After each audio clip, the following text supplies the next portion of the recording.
एक बार एक राजा होता है जिसके पास बहुत थोड़ी सी सेना होती है।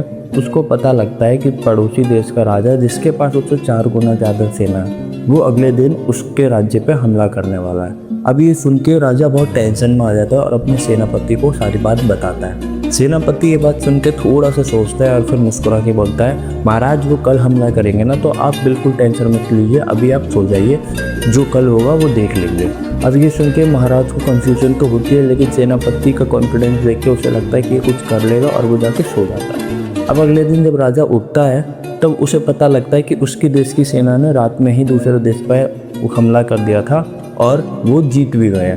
अब राजा खुश भी होता है और कंफ्यूज भी होता है। खुश इसलिए होता है क्योंकि उसकी सेना जीत चुकी है, और कंफ्यूज इसलिए होता है कि उसको पता होता है कि दूसरे देश की सेना तो अब हमारे देश की सेना से 4 गुना बड़ी थी, तो हम जीत कैसे गए। तो राजा जल्दी से सेनापति के पास जाता है और पूछता है कि ऐसा तुमने क्या करा कि हमारे सेना ने उनको हरा दिया।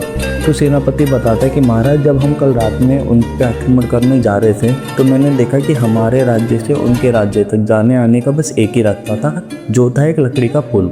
तो जैसे ही हमारी सेना ने वो पुल पार करा, मैंने जल्दी से उस पुल में आग लगा दी। अब हमारे सैनिकों के पास जिंदा बचने का बस एक ही उपाय था कि जीत के आना। अगर हम वहाँ हार जाते तो वो हम सबको मार डालते।